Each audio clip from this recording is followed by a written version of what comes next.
Good evening, everyone. Am I audible to all of you? Please respond. Can you guys hear me? Am I audible to all of you? All right, just a minute.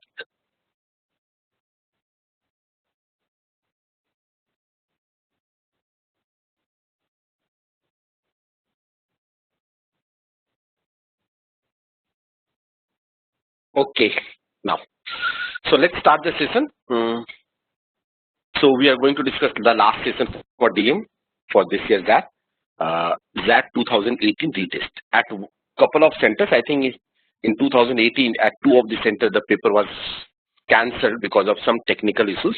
So they cancelled the paper and the paper was repeated again after a month here. So this is the same paper. Here the questions were completely different from the actual ZAT 2018. Okay. So let's start. I'm going to give you approximately 45 minutes. So you have got a time limit from 8:05 to 8:45. Okay, 8:05 to 8:50. All right. And your time starts now. So please start, all of you. I have already given you the access. Just check whether you all have got the access. Are you all able to navigate through the slides?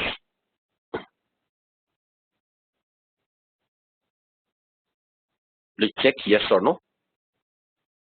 Yes? All right. So please start. Okay, I'll start with the discussion at 8:50. Please.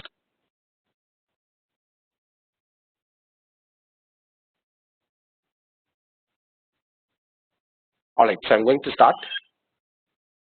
Let me share my laptop screen.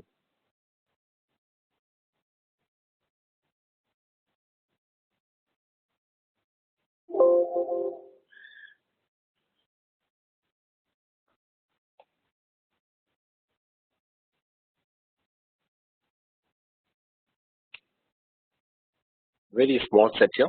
It says, just a minute. Rishi opened a ready-made garment shop. All right, so Rishi opened a ready-made garment shop in the busy Sakchi market area of Jamshedpur. Rishi opened a shop in the very busy Sakchi market area of Jamshedpur. Rishi had an employee and Rishi's son joined him to help. Okay, so Rishi के पास employees थे, उसके बेटे ने भी ये join कर लिया. The shop exceeded Rishi expectation. तो ऋषि की जो एक्सपेक्टेशन थी उससे कहीं ज्यादा शॉप चला, दुकान चली. The locals frequented the shop due to their low prices. So जो भी locals थे, क्योंकि प्राइस कम थी तो locals वहाँ पे विजिट करते थे और क्वालिटी भी काफी अच्छी थी. It has got a consistent quality. He ran his shop on a shoestring budget and very low margin. So margin was very low, and the budget is also very tight budget. Now coming to the first question.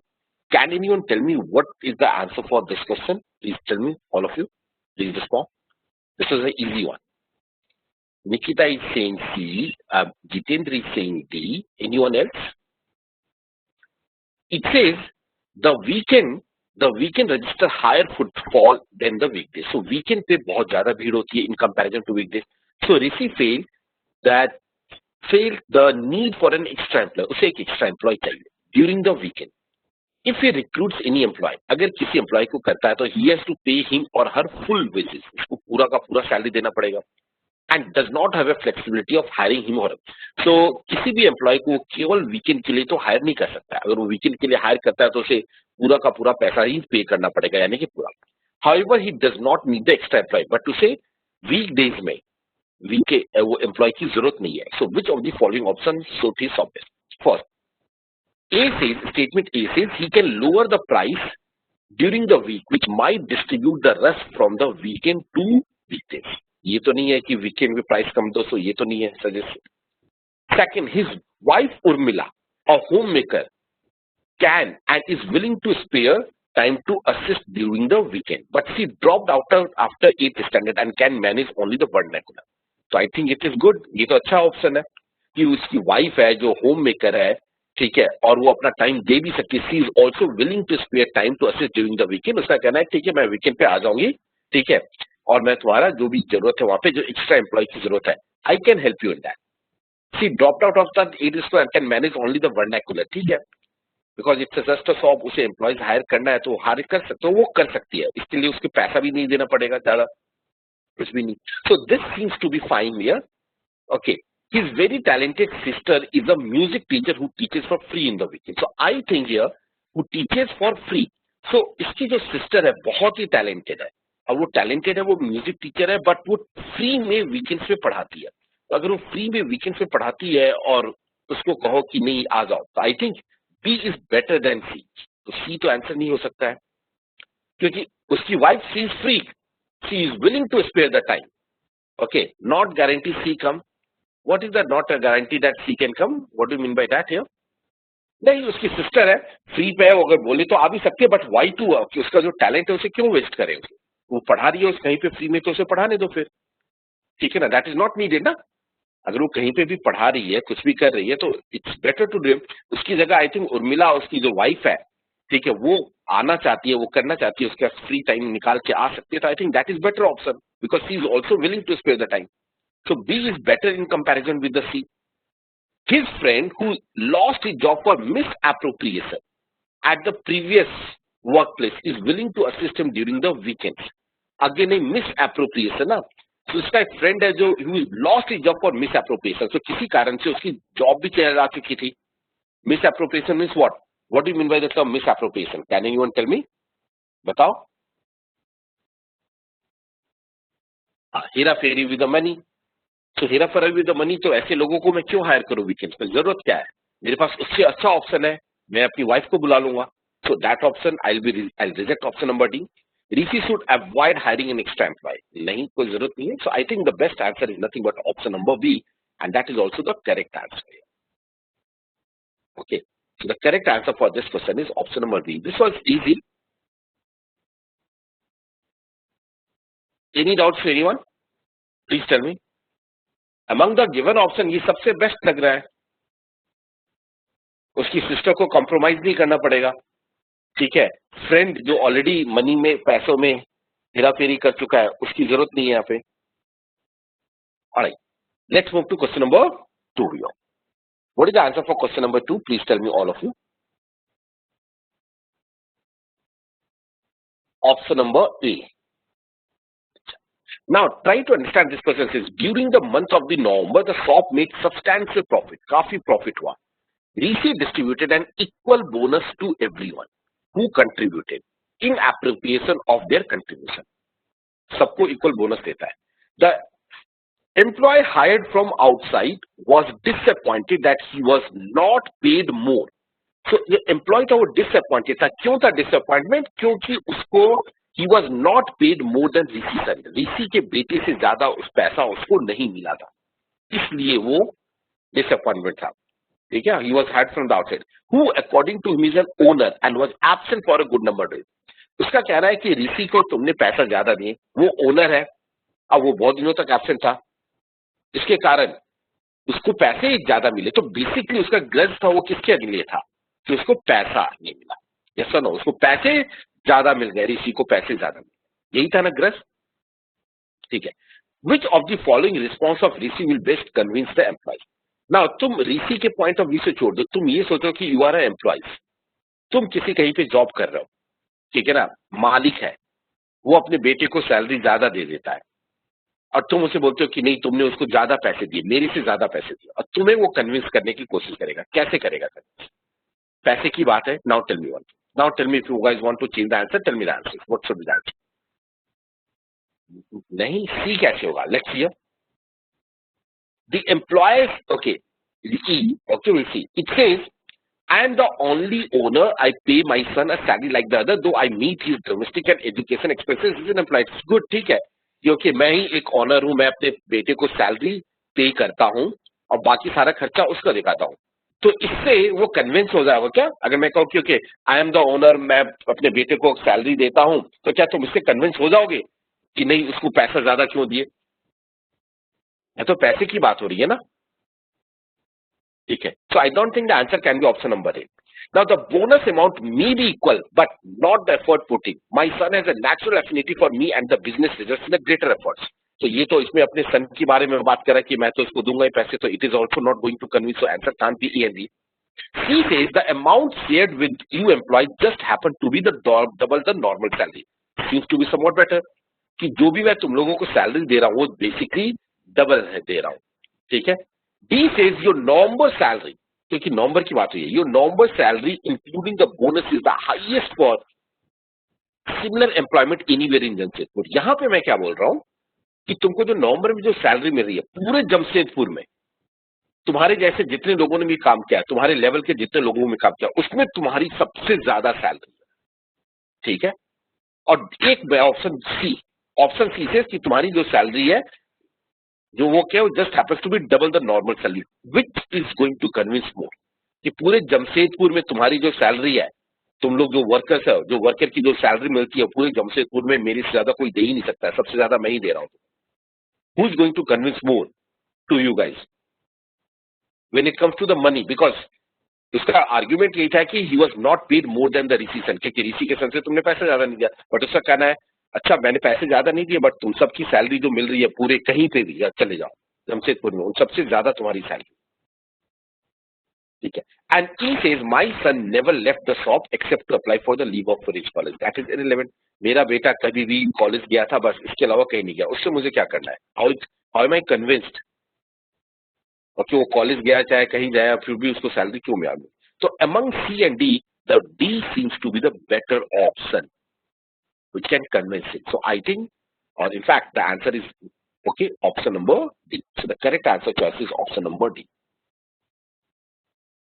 Is that clear to all of you? Any doubts to anyone now? Remember, na, you need to be paid more. पैसे की बात हो रही है, तो you always try to put yourself in the shoes of both the person, GC as well as employee. तुम सोचो कि तुम एम्प्लॉय हो तो तुम्हें कौन से स्टेटमेंट से कन्विंस हो? कोई तुम्हें बोलेगा। Okay. One day, Rishi's son requested him to employ his close friend badly in need of employment. तो एक दिन ऋषि का बेटा ऋषि को बोलता है कि मेरा एक बहुत ही क्लोज, बहुत ही फास्ट फ्रेंड है, उसको जरूरत है नौकरी की। Rishi doesn't need an extra hand, Rishi को कोई जरूरत ही नहीं थी extra hand at this century. And least of all he sent friends who is considered to be lazy, और इसके ऊपर ये भी था कि उसका जो दोस्त जो कि बहुत ही लेजी भी था। Now tell me what is the answer, which of the following is the best option for the Rishi? क्या होना चाहिए? Nidhi is saying 3. Okay. Jitin is saying D. Anyone else? Nikita is saying 1. Avinash is saying D. First assessment. Rishi should employ for his friend for a period of 3 months and with a warning that he should be removed if he takes responsibility. Rishi उसके friend को 3 महीने के लिए केवल higher कर ले, but warning के साथ कि अगर उसने अपनी रिस्पॉन्सिबिलिटी नहीं ली तो उसे रिमूव कर देंगे। रिमेंबर वन मोर थिंग, वो उसका बेटे का दोस्त है, और बेटे को दोस्त को भी वो ये तुम ये बोलना चाहते हो ठीक है अगर तुम 3 महीने काम करोगे नहीं होगा तो मैं तुमको हटा दूंगा, ठीक है ना? Very close friend of his son. तो इससे क्या रिलेशनशिप पे कुछ फर्क पड़ेगा क्या? मुझे बताना, क्या रिलेशनशिप पे फर्क पड़ेगा क्या? नहीं फर्क पड़ेगा। क्यों नहीं फर्क पड़ेगा? निकिता बताओ क्यों नहीं फर्क पड़ेगा रिलेशनशिप पे उसके बेटे और उसके दोस्त के बीच में? He genuinely lazy, yes he genuinely lazy, but क्या फर्क पड़ेगा कि नहीं पड़ेगा? रिलेशनशिप पे फर्क पड़ेगा कि नहीं? पहले मुझे बताओ। तुम अपने फ्रेंड को, किसी क्लोज फ्रेंड को बोलते हो अपने डैड की को इस पापा इसकी नौकरी लगा दो, पापा मन कहते नहीं दूंगा, नहीं लगाऊंगा, मैं ज्यादा वो करेगा तो मैं इसे भगा दूंगा। तो बताओ तुम्हारे और तुम्हारे फ्रेंड्स की आपस में क्या कुछ रिलेशनशिप खराब होगी या सेम रहेगी उसके बाद? Think over this one and tell. 3 says, second statement says, Rishi should employ him, but pay him based on the value he adds. उसे एम्प्लॉय करो बट पे हिम, रिमेंबर ऋषि को भी जरूरत भी नहीं है किसी एम्प्लॉय की, he doesn't need any employees also, तो उसे एम्प्लॉय की जरूरत भी नहीं है, फिर भी उसे 3 महीने रख के उसको सैलरी भी दे रहा है वो, फर्स्ट ऑप्शन में। सेकंड में क्या है, Rishi should employ but pay him based on the value he adds and not a fixed salary like others. ये ऑप्शन कैसा लग रहा है? I think this option is very good enough, क्योंकि you are going to hire him but उसको salary fix नहीं रहेगी क्योंकि उसको अभी उतनी जरूरत नहीं है। हाँ, if he adds any value in the organisation और नॉट इन द ऑर्गेनाइजेशन, उसकी शॉप में कोई वैल्यू एडिशन करे, इट मीन उसके आने के कारण सेल्स बढ़ा दे वो, ठीक है, मेहनत करके सेल्स इंक्रीज करे या कुछ भी करे, कितनी भी वैल्यू इंक्रीज करे, तो फिर उसको सैलरी मिलेगी। तो यहाँ पे क्या होगा, वो जो लेजी वाला पॉइंट था ना कि ओके लेजी है वो काम करेगा नहीं करेगा इससे कुछ फर्क नहीं पड़ता, तो इस केस में क्या होगा, उसको काम करना ही पड़ेगा क्योंकि उसको पता है उसकी सैलरी तो फिक्स नहीं है, मैं काम कर रहा हूं बट मुझे पैसे कभी मिलेंगे जब ये होंगे, और निकलने का भी यहाँ पे डर नहीं है उसके मांग। Third, Rishi should suggest his son Rishi should suggest his son his work son share his work with the friend by working different place. नहीं, वो तो लेजी है, वो काम ही नहीं करना चाहता, तो ऐसे लोगों को मैं क्यों चाहूंगा कि ओके अपना फ्रेंड के साथ शिफ्ट कर लूं। Fourth, Rishi should replace his employee with his son's friend. No, that is also not a good approach. जो एम्प्लॉय ऑलरेडी अच्छा काम कर रहा है उसके बेटे के दोस्त के साथ तुम क्यों रिप्लेस करना चाहोगे, वो भी जब भी इसकी जरूरत भी नहीं है, उसके बाद वो लीजी भी है, तो मैं एक अच्छा आदमी जो ऑलरेडी मेहनती आदमी है जो मेरी कंपनी में काम कर रहा है उसको हटा के मैं एक लीजी आदमी को लेकर आ जाऊँ उसके रिप्लेसमेंट में, दैट इज नॉट थिंग, ये तो वर्स्ट हो गया। Rishi should offer his friend a loan with the interest and not employ in his store. Loan with the interest also, that's not a good decision. मुझे पता है वो lazy है, वो कुछ काम नहीं करना चाहता है, तो उसको मैं लोन दे दूं, इंटरेस्ट दे दूं, उसको नॉट एम्प्लॉय करूं, नहीं। So the answer choice should be between 1 and 2. Now, which one is better among 1 and 2? Tell me. In the long run also, yes, 2 seems better. So that's why the correct answer is definitely option number 2. All right. So any doubts to anyone now? So can we move to the next question? क्योंकि उसको जरूरत नहीं है उसकी, but हाँ आप कुछ value add करेगा तो उससे पैसा भी मिलेगा। Now coming to this Abir and Vardaan story. Now it says Abir and Vardaan ran a tea stall each in Okhla, दोनों की टी स्टॉल है, daily adjacent to the factories around. तो ओखला में फैक्ट्री है, वहां पे अबीर और वरदान की चाय की दुकान है। Well both are doing well, Vardan earns more revenue than, Vardan की जो रेवेन्यू है वो अबीर से ज्यादा है। Now, actually, इन सारी इन्फॉर्मेशन की जरूरत ही नहीं है क्वेश्चन में। Abir donates, now it says Abir donates 30% of his profit to charity. तो वरदान का रेवेन्यू ज्यादा है, remember it is not talk about revenue ज्यादा है। अबीर जो है अपना प्रॉफिट का 30% चैरिटी को देता है, 30% अपने पास रखता है, and share 40% rest equally among 6 employees, बाकी सारे एम्प्लॉयज में इक्वली डिस्ट्रीब्यूट करता है। अनलाइक वरदान 10 एम्प्लॉयज, अबीर employees do not get the fix salary.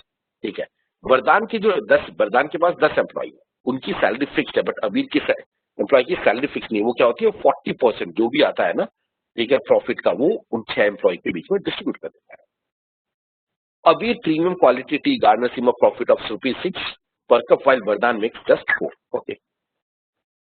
Now, Vardhan recently added more tables to stall. So, Vardhan ने अपनी चाय की दुकान में और भी टेबल डाले, कीपिंग द सेम नंबर। उसने टेबल्स तो बढ़ा दिए, बट उनको सर्व करने के लिए एम्प्लॉयज को उसने हायर नहीं किया। अब उसने सर्व करने के लिए एम्प्लॉयज को नहीं हायर किया, तो एम्प्लॉयज का बहुत सारे कस्टमर उसके अपसेट हो गए कि मैं वहां पे चाय की दुकान पे खड़ा होकर चाय मांग रहा हूँ, चाय आ रही है आधे घंटे में, 1 घंटे में, कुछ ऐसा हुआ होगा। Because of that reason they switched over to Abir tea stall. So it's a very pretty simple here, which can be easily comprehended. Now come to fourth one. It says the increased workload prompted Abhi to recruiting 2 more hands. तो workload बढ़ते गया, तो वो सोच रहा है कि 2 लोगों को और बुला लेता हूं मैं। Which of the following information will dissuade Abir from recruiting new allies? Now tell me, what is the answer? You all have marked. Please respond.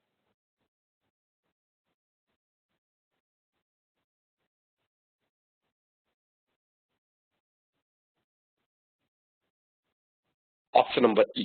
Okay. All right. Let's see. It says dissuade. Dissuade means what? That is basically persuade not to take a particular course of action. ठीक है?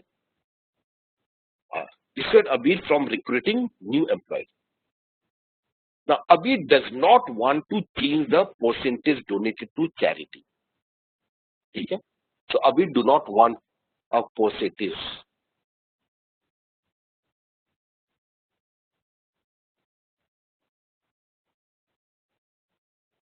ठीक है?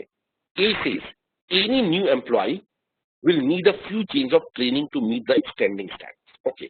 I think ये तो dissuade करेगा ना, क्योंकि किसी भी नए एम्प्लॉय को अगर मैं हायर करता हूं, ठीक है ना, नए हायर करता हूं तो उसको एक ट्रेनिंग देने की जरूरत है, तो ट्रेनिंग देने की जरूरत है, मुझे टाइम लगेगा, तो I think this is actually dissuading और it is helping, this statement might help Abhi to not to recruit the new people, क्योंकि मुझे फिर उन्हें ट्रेनिंग देना पड़ेगा कि सो 2 तो होना चाहिए पार्ट, ठीक है।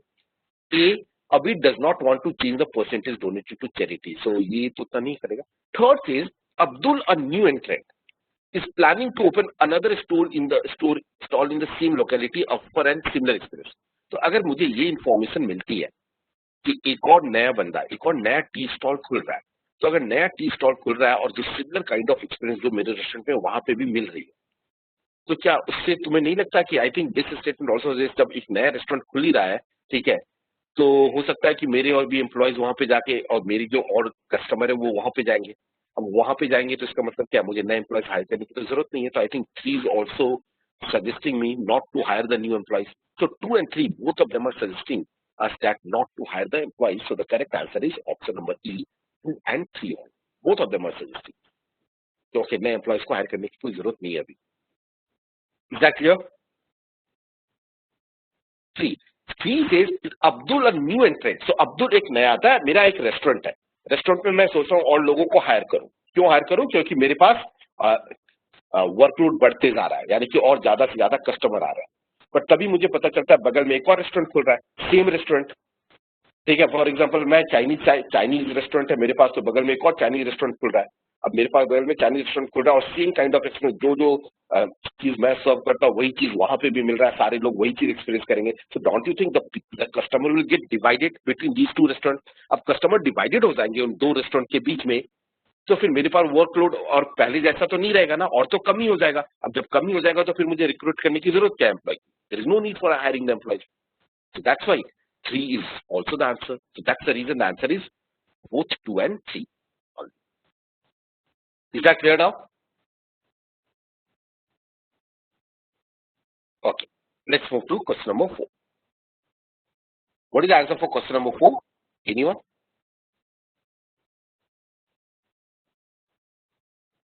See. Let's see. With the nearby factories ramping up the production. So ramping. So बगल में जो factories है वो they are ramping up the production. तो इसके कारण क्या हो रहा है? कस्टमर्स इंक्रीज हो रहा है। अब कस्टमर इंक्रीज हो रहा है तो अबीर को हायर करना है, एक्स्ट्रा एम्प्लॉयज को हायर करना है। Which of the following option will best satisfy all these stakeholders? Who all are the stakeholders? The stakeholders is Abir, ठीक है। Then that is equal to the charity, ठीक है, charity है। फिर charity को भी सेटिस्फाई करना है मुझे। फिर उसका जो एग्जिस्टिंग एम्प्लॉयज हैं वो भी है मेरे पास, और फिर उसका जो न्यू एम्प्लॉयज जो आएंगे वो, ये सारे स्टेक होल्डर्स है यहाँ पे। So the new employees will be paid only for additional profit, while the existing employees will be paid as a triple. I think that will satisfy, क्योंकि जो न्यू एम्प्लॉयज होंगे, जो जो एग्जिस्टिंग एम्प्लॉयज है, उनके बीच में 40% जो था वो डिवाइड हो रहा था ना, जितना भी प्रॉफिट आती थी। तो अब फॉर एग्जांपल अभी मेरा सेल्स और रेवेन्यू कुछ है, अब इनके जो, क्योंकि अब कस्टमर बढ़ रहा है तो इसके लिए मुझे एक्स्ट्रा एम्प्लॉय चाहिए, तो जो एक्स्ट्रा एम्प्लॉयज की जो सैलरी होगी, ठीक है, वो कहां से जाएगी? जो एडिशनल प्रॉफिट हो। तो आई थिंक इससे तो लोग खुशी रहेंगे। हाँ, but there salary might, salary कहां पे है? किसी की तो कोई सैलरी है ही नहीं ना निकिता यहाँ पे। Is there any salary? No, he is not paying salary to anyone. कहां पे सैलरी वो पे कर रहा है? वो तो सबको पार्टनर बना रखा है उसने। बाकी के जो 6 एम्प्लॉइज है जो उसके यहाँ काम करते हैं वो तो सारे पार्टनर है। हाँ ठीक है। हाँ, what ever he is not paying anything, वो तो प्रॉफिट में हिस्सेदार है। यहाँ पे कोई तो नहीं रहा, जो भी प्रॉफिट आता है इसका प्रॉफिट का 40% वो 6 एम्प्लॉइज में इक्वली डिस्ट्रीब्यूट होता है। तो no one is actually salaried here, यहाँ पे कोई सैलरीड है ही नहीं। 30% जो भी प्रॉफिट आता है उसका 30% चैरिटी लिया और 30% उसने अपने पास रखा, बाकी का 40% सारे एम्प्लॉयज के बीच में डिस्ट्रीब्यूट है। तो यहाँ पे कौन है? सैलरी पे तो कोई भी काम नहीं कर रहा है। बट हाँ, न्यू एम्प्लॉयज अगर आते हैं और न्यू एम्प्लॉयज के कारण जो छह लोग जो ऑलरेडी यहाँ पे काम कर रहे हैं वो तो फिर बोल सकते हैं ना, ओके, कि ओके अब हमारा रेवेन्यू कम हो जाएगा, अब हमारे पैसे कम हो जाएंगे, हमको कम पैसा मिलेगा। यस और नो? अब उनको कम पैसा मिलेगा, उनको सेटिस्फाई करना है, तो अगर उनको सेटिस्फाई करना है तो this is the best way, first option. Okay, तो मैं उनको बोलूंगा नहीं, जो भी एडिशनल प्रॉफिट होगा, जो अभी जो इतना प्रॉफिट आ रहा है, इसके अलावा अगर कुछ एडिशनल, अगर अभी इस साल अभी इस महीने में मुझे 100 रुपए की प्रॉफिट है, तो अगर मुझे 100 रुपए की प्रॉफिट है, ठीक है, बट इसके ऊपर 20 रुपए की और प्रॉफिट आती है, 30 रुपए की प्रॉफिट आती है, तो वो सारा वो जो होगा वो मैं वो करूंगा। और यहाँ पे जो एग्जिस्टिंग एम्प्लॉयज है उनको एज इट इज जो पहला मिल रहा था वो मिलते रहेगा। So I think that is going to satisfy the existing employees. So this seems to be the answer. But let's see if there is any other option which is better than this. Abir plan to distribute the profit equally all the employees. अब वो कह रहा है कि सारा का सारा profit all employees including the new hires. अब न्यू हायर्स को इंक्लूड करके भी सारा प्रॉफिट इक्वली होगा तो मे भी जो पुराने लोग हैं वो सेटिस्फाई नहीं हो. वो बोलेंगे क्यों मिलेगा उनको न्यू हायर्स को, हम इतने साल से काम कर रहे हैं. So I think answer can't be option number B. It is not going to satisfy the already existing employees. See, Abir plan to reduce his contribution to charity to 15%. तो charity का यहाँ पे कम हो गया ना, so it is not good. It is not satisfy the all the stakeholders. ठीक है. Abir along with the Vardhan is planning a misinformation drive. ये तो बिल्कुल ही गलत हो गया. Abdul, a new entrant, may pay twice the salary. अब ये तो कोई irrelevant है. So the answer is definitely option number A. Is the better in comparison with all the other options. Is that clear? Because option A can satisfy all the existing stakeholders जितने भी हैं सब लोग.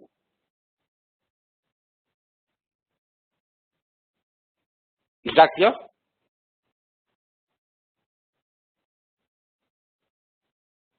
अभी जो present में जो stake holder वो तो वो लोग होंगे ना जो यहाँ पे काम कर रहे हैं और ये कर रहे हैं. नए वाले तो बाद में आएंगे तो उनको सेटिस्फाई करना है. तो this seems to be better option number A. Now sixth. What is the answer for question number 6? Please tell me. E. Okay, all of you are guys saying E is definitely the correct answer. It says Abir came to know that Abdul, a new entrant and therefore a competitor to his business, sells cigarette in his tea shop. One of the long-held norms in that area was that in return for water and security from the management of nearby factories, no cigarette was sold in the tea store. Okay, so it says Abir came to know that Abdul, a new entrant and therefore a competitor to his business, sells cigarette in his tea. And once the long-held norm in that area was that in return for water and security और security जो management के गए cigarette को चाय की दुकान पे cell नहीं करेंगे. So how best the Abir initiate the process to stop Abdul? Abdul को मुझे सिगरेट बेचने से बचाना है. So Abir should tell Abdul that if he continues, he will respond by selling them to. That's not a good thing. Abir should complain to the factory manager and respond to take action against Abdul. But मुझे better है कि अब्दुल तो वहाँ काम कर रहा है, ये चलो सोच सकते हो अगर तुम्हें बदला लेना अबीर से तो, but that is not ethically right. Abir and Vardhan together should no. Abir should do nothing. ये तो नहीं होगा. Abir should meet with Abdul along with Vardhan and share with him the prevailing norm.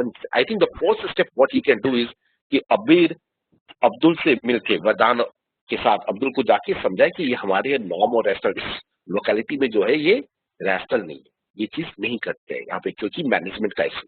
So I think the best answer is option number A which most of you have got it. Any doubts to anyone now? Can I move to the next slide?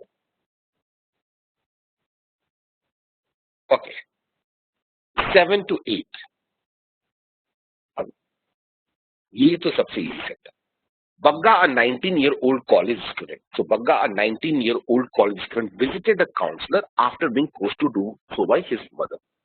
For years, he helplessly watched him slip deeper and deeper into the mires of drug addiction. The fact that she remarried seemed only to aggravate his predicament. Bagga initiated into drug after losing his father at the age of 10. Initially, he found solace as the drug took him to a world of making. But soon the drug started possessing him, leading him to petty thefts, quarrels, and negligence. Ashamed of his drug problem, he tried hiding it from his family, only to be driven at last to beg them for money for drugs from his mother. Okay, drug issues. Seventh, what is the answer for question number 7? Please tell me. A. मतलब ये काफी easy set लगा मुझे when I was doing. Quickly I was able to get the answer. During the first meeting with the Bagga, the counselor was contemplating following the action. Counsellor सोचता है कि मुझे ये एक्शंस लेने 5 एक्शंस है. Which of the following is the best sequence of action? Rank order from immediate to remote. Best sequence जो immediate to remote होना चाहिए. First of all, now tell me one thing. अब आप counsellor हो, आपको किसी को काउंसल करना जो ड्रग से रिलेटेड इश्यूज है. How are you going to counsel? First statement: strike a bond with Bagga based on trust, empathy, non-judgmental attitude. I think ये तो होता ही है. कहीं पे भी जाते हो, even if you go to the doctors or somewhere else for counseling or anything, the first step which most of the people do, okay, पहले direct before coming to the point, ठीक है, they will talk to you to trust, ताकि वो उस पर trust करे empathy हो, non judgmental attitude हो, तभी तो अपनी सारे के सारे प्रॉब्लम शेयर करेगा ना। काउंसलर का हेल्प क्या होता है? काउंसलर को हेल्प करना है, ठीक है। तो काउंसलर के I think the first way is if I want to get a information from anyone else, तो कस्टमर सॉरी जो बग्गा है, जो ड्रग एडिक्ट है, yes, building a comfort level, that's right, building a comfort level. So building a comfort level that comes from the statement number 1। तो ये हो सकता है। अब देखते हैं पहले फर्स्ट सबसे पहले आएगा या नहीं आएगा। Help Bagga accurately reprise his present condition. So I think one should be come before two. The first step, क्योंकि काउंसलिंग के लिए मेरे पास आया है, तो अगर काउंसलिंग के लिए मेरे पास आया है तो मुझे उससे बातें करनी है, उससे बातें निकलवानी है कि वो क्या कर रहा था, क्या नहीं कर रहा था। तो पहला हमेशा होता है comfort level, isn't it? Alright, you must have watched the movie dear Zindagi, yes और नो? प्री मीटिंग नहीं, प्री मीटिंग कहां पे गिवन है? Counsellor was during the first meeting with Bagga, लिखा है फर्स्ट मीटिंग हो रही है। अब फर्स्ट मीटिंग में वो क्या क्या करना चाहिए ये है, ठीक है ना? Before pre meeting, right? नहीं, नॉट बिफोर प्री मीटिंग। अब वो बग्गा से उसे मिल रहा है तो उस टाइम पे उसने सोचा कि मुझे ये 5 एक्शन लेने हैं उस मीटिंग के दौरान, बट किस सीक्वेंस में लूं मैं? सबसे पहले मैं क्या करूं? सबसे पहले मैं डायरेक्टली उसकी प्रेजेंट कंडीशंस के बारे में पूछूं, या फर्स्ट ऑफ ऑल आप इंट्रो दोगे, उसका कंफर्ट लेवल हो जाए कि वो आपसे सारी क्या बॉन्ड साइंस हैपन प्रीसीडिंग। जब मैं उसे मिलूंगा ही नहीं तो बॉन्डिंग होगी कैसे सरबरी, बताओ इसमें? बिफोर मीटिंग कैसे बॉन्डिंग हो सकती है? मिलोगे तभी तो आपकी बॉन्डिंग होगी ना किसी से। ऑलराइट, हाँ, of course bond does not mean paper वाला bond, that's right, bond does not mean paper वाला bond. Okay, for example if you guys go for a date, अब डेट पे जाके आप अपनी गर्लफ्रेंड या बॉयफ्रेंड के सबसे पहली बार जा रहे हो तो क्या बात करोगे? डायरेक्टली टू द पॉइंट पे तो नहीं आओगे ना। First of all you will try to understand each and every person, comfort level built होगा, फिर उसका धीरे धीरे बातें होती है, इजंट इट? और if you are going for arranged marriage something like that, arrange marriage में अगर जाओगे तो क्या होगा? डायरेक्टली पहले once you start talking, building a comfortable, this is what everyone is doing, even the doctors also do. Doctors भी तो अपने पेशेंट से सबसे पहले कंफर्ट लेवल एक बार होते हैं। once the comfort level build up, then after that, okay, I hope, yes, that's right. Now, then help Bagga refresh. So I think one should be before two होना चाहिए। Drug addict के साथ ये necessary है definitely. और anyone, even if someone is in a depression for example, कोई depression पे है तो उसके डिप्रेशन पे क्या इश्यूज है, क्या प्रॉब्लम है, how are you going to tackle that issues ना? वो काउंसलर के पास आता, because all these things, drug addicts, depression, all these things are what counselling is needed, isn't it? So how you are going to counsel it, that is now. So one आना चाहिए। Now help Bagga accurately reprise his present conditions, ठीक है? But one, make Bagga realize that this his petty theft stems from his drug abuse. Help Bagga understanding that his estrangement from his father is because of his drug. So one जो जितने भी हैं इन सब में one सबसे पहले आना चाहिए। Okay, encourage Bagga. I think the opening statement first I should do one. पहले उसे बिल्ड करो, ट्रस्ट बिल्ड करो, एम्पैथी बिल्ड करो, नॉन जजमेंटल एटीट्यूड, ताकि वो मुझे जज नहीं करे। क्योंकि अगर मैंने डायरेक्टली पॉइंट पे आ गया तो मुझे जज करने लग जाएगा कि आप भी ऐसा समझते हो, ये इशू नहीं होती। So second, and I think the answer is definitely option number A, ठीक है? After that you can see help Bagga accurately reprise his present condition. So Bagga की help करो कि present conditions क्या है, ठीक है? उसे क्या problems हो सकती है, and then after that encourage Bagga to reflect on the effect of his use of drug at the options before him. कि ड्रग से उसकी लाइफ कैसे कैसे खराब हो रही है और उसके पास क्या ऑप्शन है। तो answer is definitely option number A, which is 1, 2 and 5. That is the better one. Is that clear? D says 1, 4, 2 पहले ही बॉन्ड किया, फिर उसका हेल्प अंडरस्टैंड ना। फादर का इससे क्या रिलेटेड है? फादर को मरे हुए तो बहुत साल हो गए ना। How is it going to help him? Okay, alright Avinash, help Bagga understand the estrangement from his father is because of his drug abuse, नहीं। and what do you mean by the term estrangement, ये बताओ मुझे।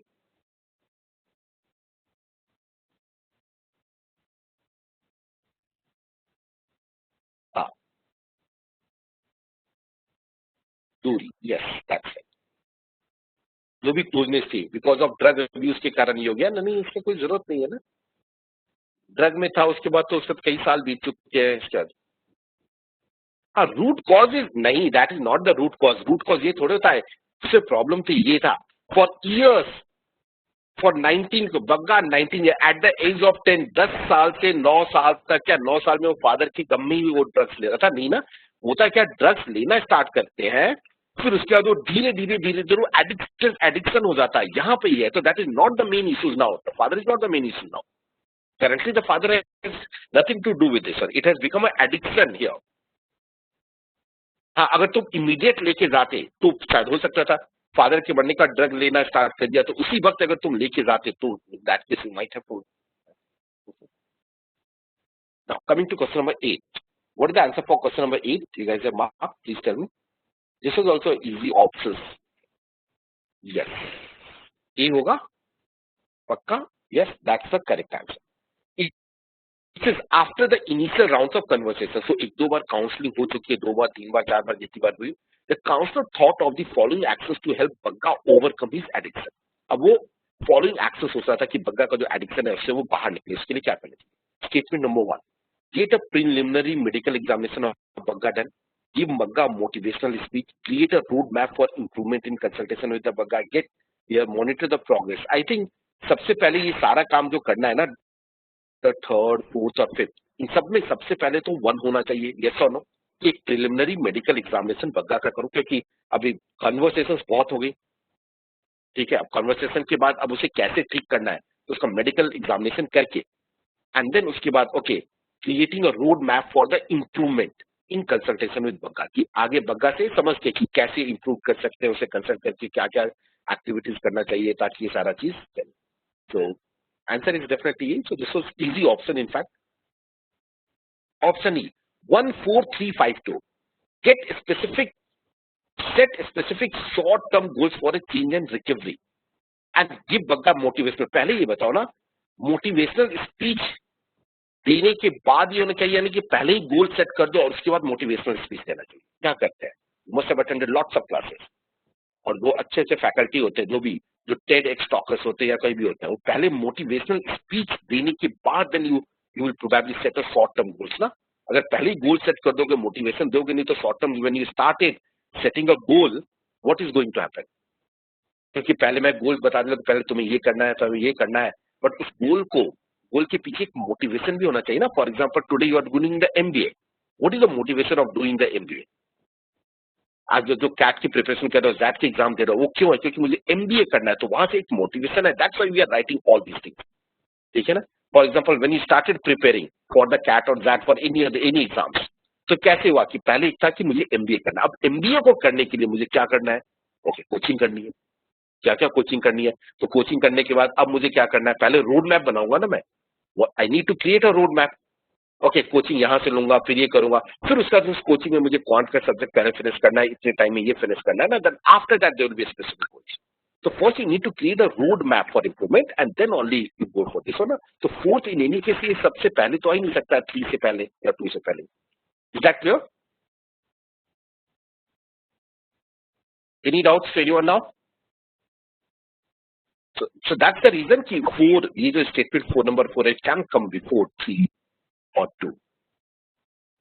हाँ, 5 जो होगा वो 4 के बाद आएगा, क्योंकि पहले मैं शॉर्ट टर्म्स गोल करूंगा, देन आफ्टर दैट कि वो अचीव हो रहा है या नहीं हो रहा है ना, तो 5 शुड बी आफ्टर 4, वो यहाँ पे सेटिस्फाई कर रहा है, but 3 and 2 should be also come before.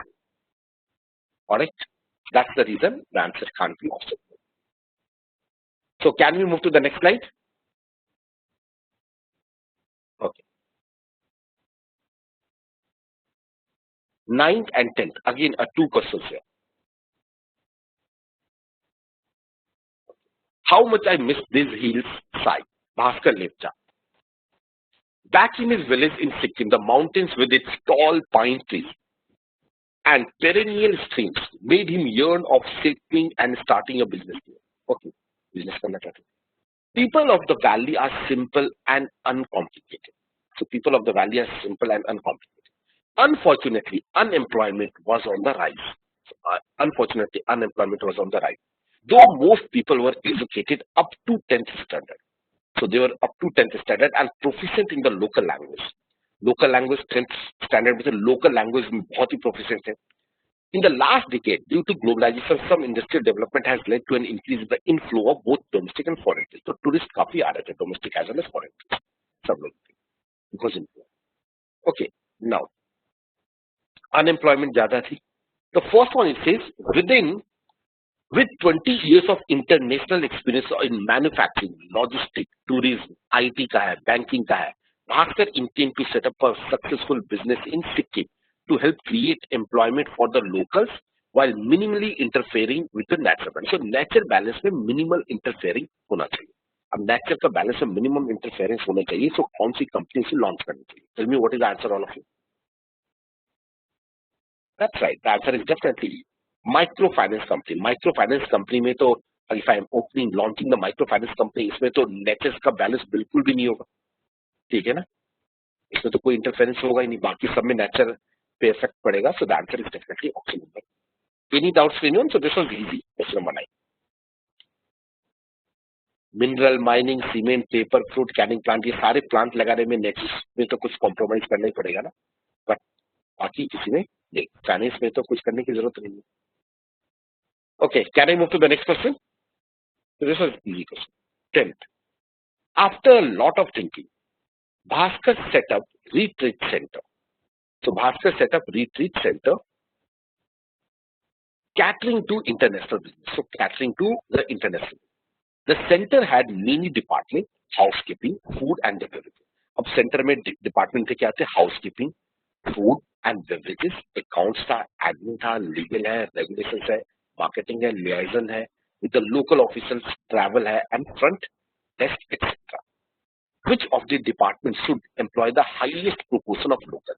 किस department में local सबसे ज्यादा काम आ सकती है? Okay, now tell me what is the answer of this. Avinash is saying C, Nikita is saying D. Okay, anything else? Nidhi is saying D. Now I think the answer is ये मुझे easy लगा था question, मैंने सबसे पहले यही mark किया था, हाउसकीपिंग में लिया. देखिए जो हाउसकीपिंग है, मार्केटिंग में लोकल्स की, now remember locals are studied up to only 10th तक की पढ़ाई की है ना लोकल्स, ठीक है, बट हाँ उनको लोकल लैंग्वेज वहां पे आता है, बाकी सब चीजों में कंफर्टेबल है. You can see it here. They were educated up to 10th standard and proficient, most of the people here, and proficient in the local language. Local language में काफी proficient भी है. So I think marketing हुआ या legal and regulations या फिर marketing and housing. Yes. Marketing वो कैसे help करेंगे? 10th पास marketing में क्या help करेगा? बताओ तो मुझे. I think liaison में ज्यादा help होगी ना, isn't it? Managing the people, local officials से बात करना, ये करना. So I think the answer is option number C. Marketing में, okay, मार्केटिंग डिपार्टमेंट में लोकल की क्या जरूरत है? मुझे ये बताओ ना, मार्केटिंग डिपार्टमेंट में लोकल की क्या जरूरत है? चल नहीं निकिता, लोकल लोगों की हायर करने की क्या जरूरत, क्या मार्केटिंग, किस तरीके से मार्केटिंग में हेल्प करेंगे बताओ.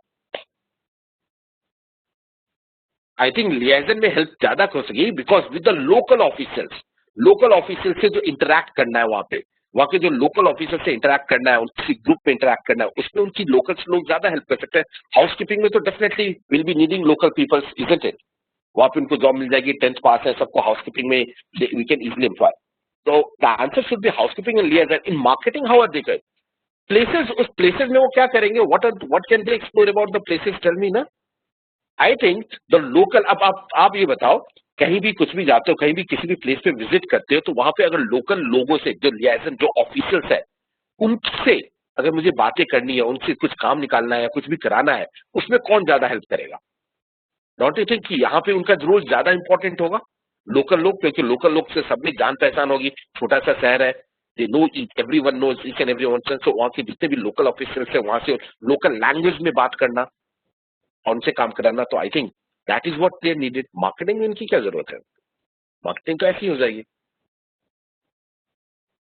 ओके. और रिट्रीट सेंटर है, और रिट्रीट सेंटर पे लोग जो है वो तो बाहर से आएंगे ना, तो लोकल वहां के एरिया में मार्केटिंग की क्या जरूरत है? Tell me one thing. They are catering to international tourist. International tourist को की मार्केटिंग कैसे करेंगे?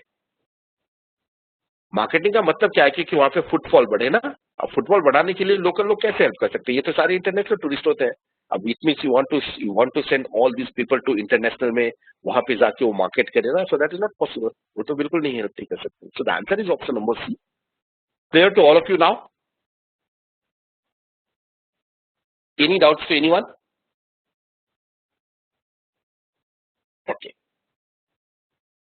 11 to 13. Bijoy Rath was a project lead in the company. ठीक है, he reported to Suman Mahapatra. So Bijoy Rath एक project lead है, Suman Mahapatra, who had nurtured him from his initial days. तो उसे बहुत initial days से उसे वो nurture कर रहा था. Suman preferred employees who are ready to take up the challenge. कि challenge ले सकते हैं, rather than hide behind the excuses. Excuses के बिना. Though Suman supervised a number of project leads, he considered Bijoy very dependable for critical projects. Critical projects के लिए विजय पे dependable था. ठीक है. Vijay always loved the challenges and never let Suman down. So Vijay always loved the challenge and never let Suman down. First one. 11th. What is the answers for question number 11? Please tell me. क्या mark किया है? Nikita is saying C. Nidhi is also saying C. Yes, that's right. Most of you guys are saying the answer is definitely option number C. Okay. Recently, the company bagged a prestigious contract from an international client. एक international client से contract मिलता है. This being the first contract of this client, Suman entrusted the project to Bijoy. Bijoy was thrilled by the confidence reposed in him once again. So Bijoy was very thrilled. Okay. However, after analyzing the project details, he strongly felt that the Suman had promised the client an unreasonable early projection completion date. However, Bijoy knew that the postponing the delivery date may result in not getting further here. The next day, he was scheduled to meet Suman. So, what should Vijay communicate to Suman? Suman said, "So, thank Suman for showing confidence and say." अब उसे पता है कि the project timely complete नहीं किया जा सकता, ये बहुत strongly वो feel कर रहा है. अगर वो फील कर रहा है तो आई थिंक वो उससे विजय से एक बार आपस में डिस्कस करके उसे करे कि इस प्रोजेक्ट पे हम क्या कर सकते हैं, इसको कुछ रिवीजन कर सकते हैं या नहीं. तो ये तो नहीं होगा. B thank Suman and tell him not to worry the job. अब मुझे पता है कि स्ट्रांगली फीलिंग आ रही है, गट फीलिंग कह रहा है कि ये मैं टाइम पे नहीं कर पाऊँ, ये प्रोजेक्ट टाइम पे नहीं हो पाएगा, उसके बाद भी मैं ट्राई करूँ, तो that doesn't make any sense. No, he thanks Suman and tell him the target seems too strict and suggest a revision. Yes, this is what he can discuss with him. D thanks Suman and tell him he should give jobs to someone else since he will not be able to deliver. नहीं, अपने आप को ये बोलना कि नहीं मैं नहीं कर पाऊंगा, नहीं ना, एटलीस्ट उसे डिस्कस करके रिवीजन करके उसके बाद फिर लगे कि नहीं कर पाऊंगा तो you can say that. And thanks Suman and tell him he is thinking of revising. So answer is definitely option number C. So the options are very easy here. Any doubt? Can I move to the next slide? One thing I observed that after a couple of questions, 7-8 question के बाद जो होते हैं ना, sets थोड़े easy होते जाते हैं. You must have observed, isn't it? Starting के 8-9 क्वेश्चन नंबर 11 तक आते आते ही काफी इजी हो जाता है. 12. The company was accused of tax evasion. So company was accused of tax evasion. Suman was to deal with this case. He knew that the officer handling the case was Bijoy's cousin. Bijoy का cousin है.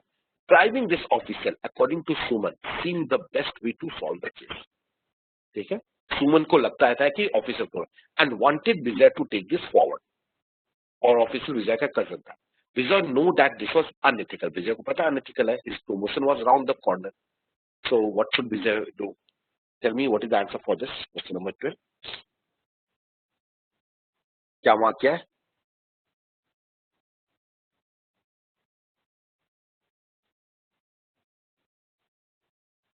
Option number D. Option number D. That's right. That's the correct answer. तो unethical, Vijay know that ये unethical है. Bribe देना unethical. तो bribe देना unethical है. ठीक है, तो फिर definitely point number without talking, नहीं ना, without talking to his cousin, he should claim that his cousin was. No, I don't think that will be something which is advisable. No? कि बिना कजन को बताए, ये भी अनएथिकल हो गया.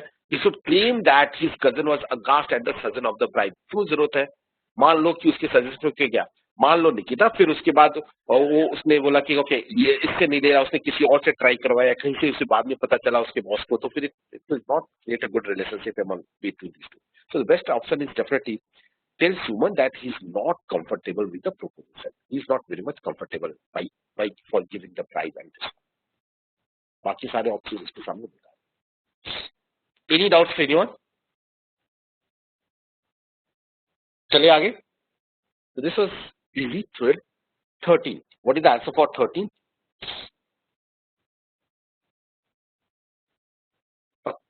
Okay, great. That's the correct answer.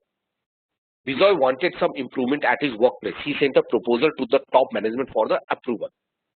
Okay. However, he did not get any response within the expected time. Believing that the concerned authorities were too busy, उसको लगा कि authorities बहुत busy है, he decided to pursue the matter further. Which of the following is the best if Bijoy want to expedite the proposal? He should write to the following the concern. I see you are not happy with my proposal. तो negative बातें करना हो गया ना, so that's not advisable. He should write the following to the concerned authorities because he know उसे लग रहा था कि शायद वो लोग बहुत ज़्यादा busy है, इसलिए ये नहीं कर टाइम नहीं होता. I see that my proposal is in the process of being forward. Do you have any query? So I think this is the best way. See, he should focus on his work and trust the management. नहीं. He should tweet about this. No. He should report the inefficiency. No.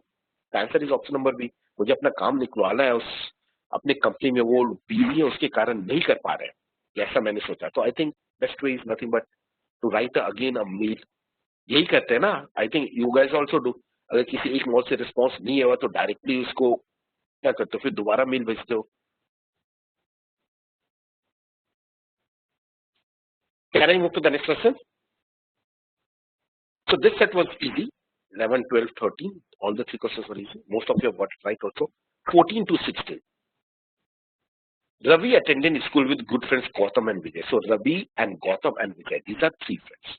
Vijay dropped out after 12th standard. Ravi and Vijay dropped कर देते हैं 12th standard के बाद due to money problems. Ravi be an expert in taking part. Ravi पान बनाता था, बहुत expert था. Okay, wanted to start a pawn shop. So while no one helping him monetarily, Gautam came forward and loaned him out. तो गौतम आता है और उसे अपना पैसा यहाँ पे उसे देता है कि लोग मेरे से पैसा लो और it's my hard earn money and monetarily उसकी हेल्प करता है रवि की.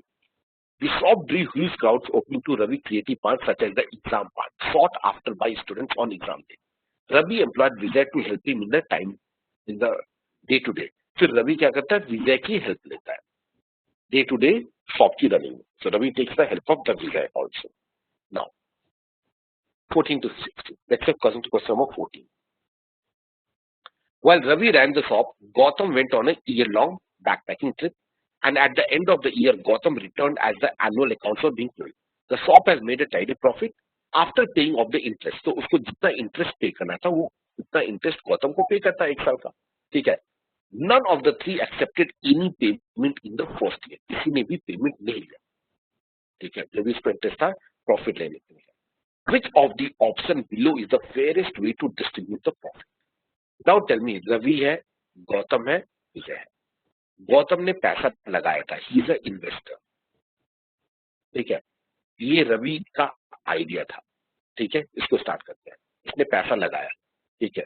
और विजय था, वो क्या था, उसने उनकी हेल्प की. यानी कि इट मींस रवि है he was a employee. Don't you think so? वो इन्वेस्टर तो नहीं था, ना ही बिजनेस में उसका पार्ट में था. He was a employee basically. So Gautam is a investor. So Gautam investor था, उसने पैसा लगाया था. रवि के दिमाग में ये आइडिया था, उसने ये बिजनेस स्टार्ट करना चाहता था. गौतम ने पैसा लगाया और जब थोड़ा चलने लग गया तो उसने विजय उसकी हेल्प करने आ गया. विजय ने स्टार्टिंग से तो नहीं था उसका.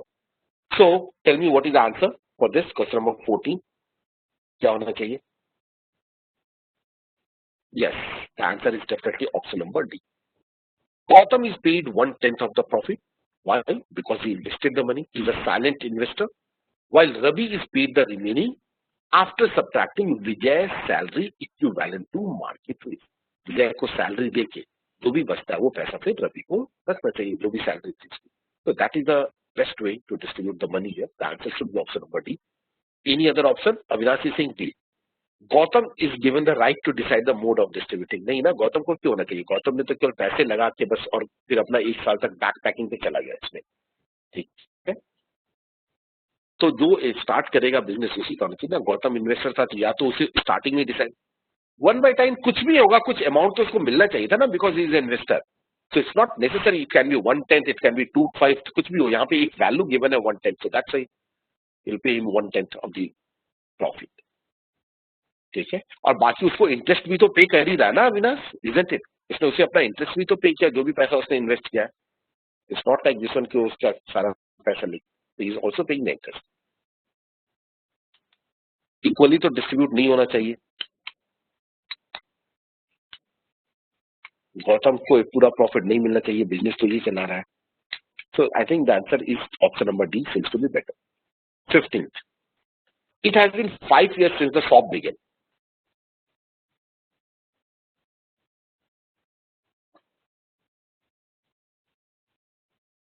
Okay.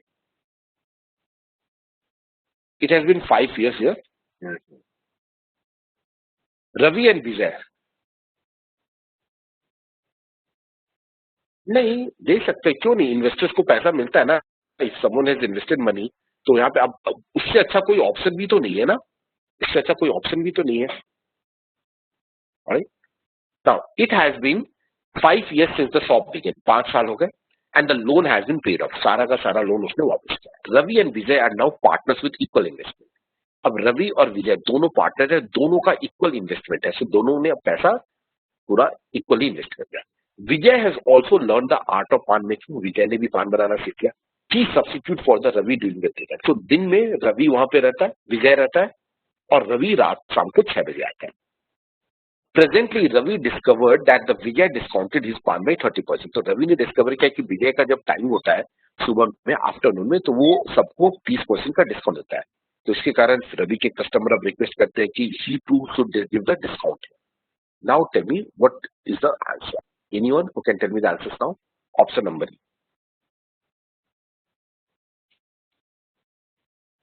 I think the answer should be. First of all, अगर एक बिजनेस है और एक बिजनेस पे अगर दो पार्टनर है, तो do you think it's right for one partner to take a decision unilaterally, वो अपनी मर्जी से जब उसका मन में आए जो डिस्काउंट कर दे, जब उसके जो मन में आए? नहीं ना, ये तो गलत है. दोनों को आपस में डिस्कस करके एक एक्शन प्लान लेना चाहिए. That's the reason the answer should be E. Ravi should ignore the request but demand that Vijay treat him as an equal partner and desist from taking unilateral decision. Okay. And D says Ravi should bring down the price.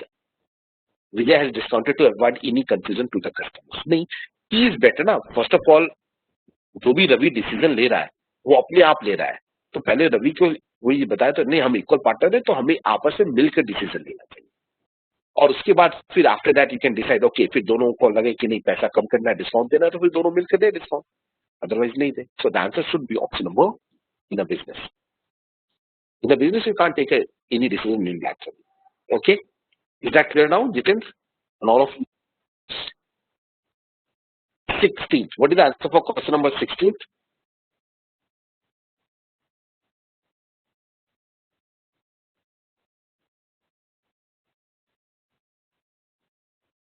A.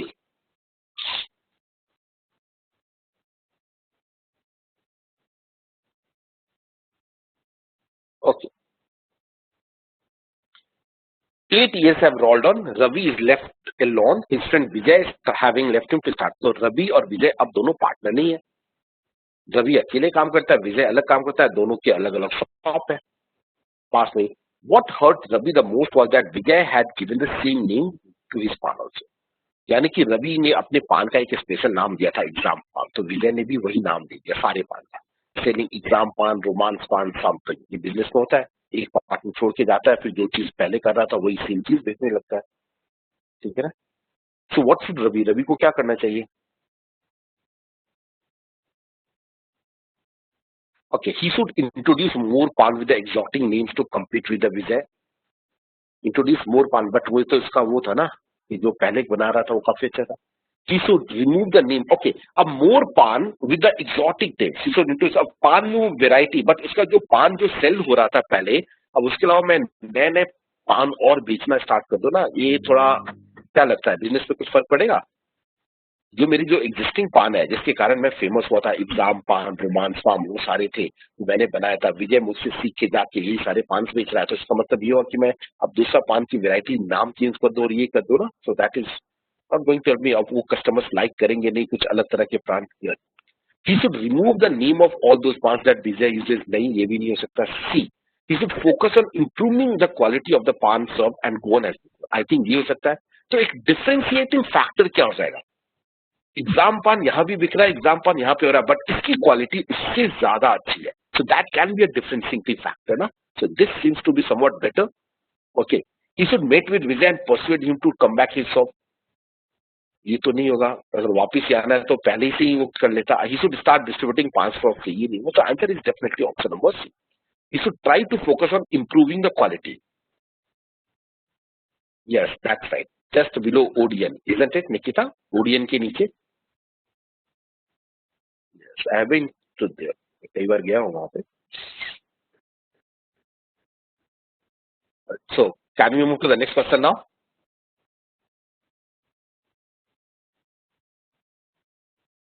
I think now ODN has been converted into PVR, isn't it? Or what? IMAX side. IMAX or PVR? IMAX. Question number 17, 18. Very, very interesting side. पहले भी वहां पे shops तो थी same पान की. I don't know दो shop, but वो कुछ ऐसा था, गोल जैसा शेप था ना. एक ट्री था, एक बड़ा सा ट्री, और इधर ये था, like that. My office was there only initially, जब मैं सीपी में था तो बी ब्लॉक में. Alright, let's move ahead. Answers question number 17 to 18. Very interesting है. 4 एग्जाम है. Exam 1, exam 2, exam 3, 4. This is the percentage of mark and this is the percentile score. First one, a business school wants to select candidates only from the top 5 percentile. मुझे केवल top 5 percentile ही चाहिए. अब मुझे top 5 percentile चाहिए. So which of the following management interest should get most useful, best differentiates for the business school. Most useful, best. कौन सा exam? 1, 2, 3, 4 और all of them. I think जो सबसे अच्छे लोग चाहिए मुझे. Yes sir. और मुझे बहुत अच्छे अच्छे लोग चाहिए. तो क्या होना चाहिए?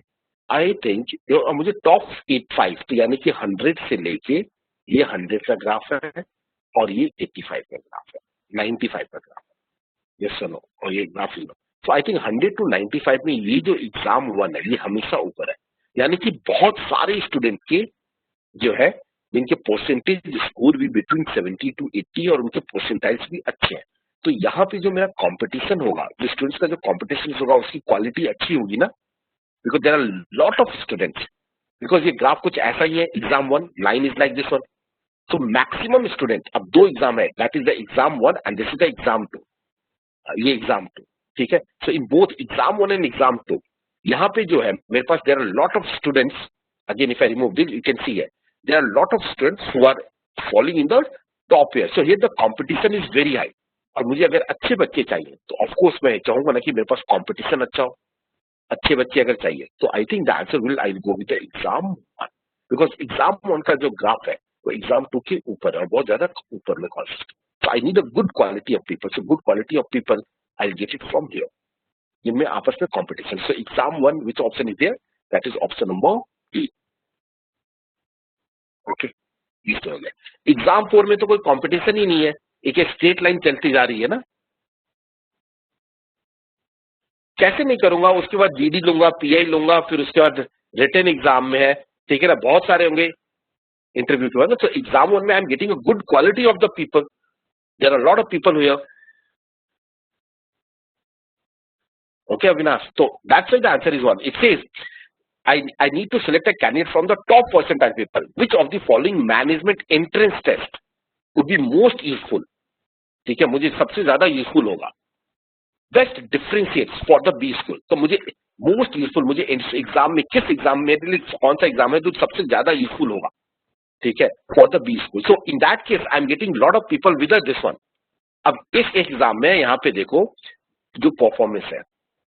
Just try to understand, Sarvari. If I'm talking about the top 5 percentile, it means 95 percentile to 100 percentile. So 95 percentile to 100 percentile, and if you look at here, for the persons between 70 to 80 here, the persons who are getting a score of between 70 to 80, okay, most of them are getting around the percentile from here, but यहाँ पे क्या हो रहा है 70 to 80 के बीच में जो आर ये जो percentile like in the graph 2 और if I am talking about the exam 4 में जो ग्राफ 1 है, हाँ overlapping but one is still slightly, ये जो 2 के कंपैरिजन में जो है ना ये बाकी ऊपर में है ना Nikita,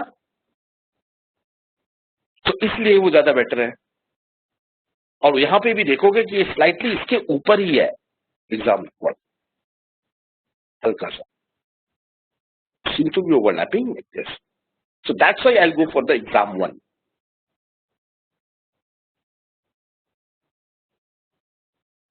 I'll be getting good quality of these students here in that case.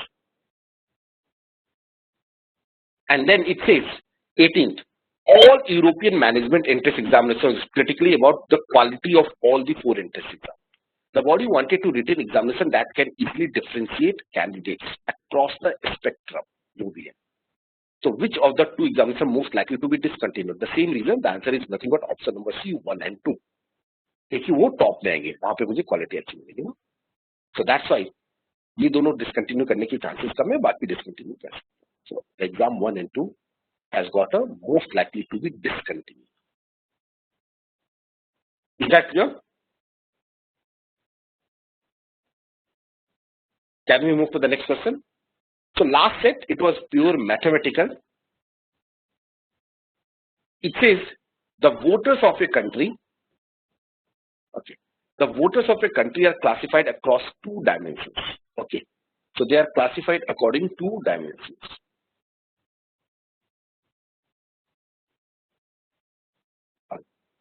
That is income and occupation. Income is composed of 3 categories: HIG, MIG, LIG, and occupation is composed of 3 categories. So basically there are a total of 9 categories, isn't it? So 9 categories हो गए. A political party can target any of the income group or occupational category, किसी भी income group को या किसी भी occupational category. If a subcategory is targeted by a single political party, all the votes of that subcategory will go to that party. What does that mean? If a subcategory, ठीक है ना, अब ये 2 category हो गए, group और जैसे 3 categories है like HIG and MIG and LIG. These are the 3 categories. Okay. And occupation is composed of again 3 categories: EGR, MFG and ACR. ये भी 3 categories. And then there is a total of resulting in 9 voter subcategories. So subcategories क्या हो गए, जैसे ये X है, this is one subcategory. HIG plus EGR, दो के combinations हो गए. HIR plus MFG, ये subcategories है. There are 9 subcategories. A political party can target any of the income or occupational category. If a subcategory is targeted by a single political party, let's say if there is any political party is targeting AGR, HIG, ये AGR, HIG को target करती है, for example, ठीक है, ये X% AGR, HIG एक subcategory को target करती है. So if a subcategory is targeted by a single political party, all the votes of that subcategory will go to that particular party. तो अगर कोई पार्टी का रेस करती है तो सारे के सारे वोट इसी पार्टी को ही जाएंगे. In case a subcategory is targeted by more than one political party, then the vote was, अब मान लो 2 पॉलिटिकल पार्टी के, एक बीजेपी और एक कांग्रेस है, दोनों का टारगेट ये ग्रुप है AGR प्लस HIG, तो इसके जो X% वोटर्स है तो आधे वोट इसको जाएंगे बीजेपी को, आधे वोट कांग्रेस को जाएंगे. ठीक है, फॉर एग्जाम्पल ये गिवन भी है like this one. Okay. If one political party is targeting HIG, so एक political party है जो टारगेट HIG को कर रही है, पूरा HIG में आ गया, और एक political party है जो ESR को कर रही है. So each party will get, ये जो वोट है, ठीक है, एक पार्टी HIG को कर रही है, एक पार्टी ACR को कर रही है, तो यहाँ पे 2 लोग हो गए. अब 2 पार्टी इसको टारगेट कर रही है, so the votes will be distributed equally. And all the values X, Y, Z are positive integers, and the sum of all the cells is 100%. It says which of these occupational sectors or income slab had always the second highest number of voters. The second highest number of voters. Can you guys tell me what is the answer for this question?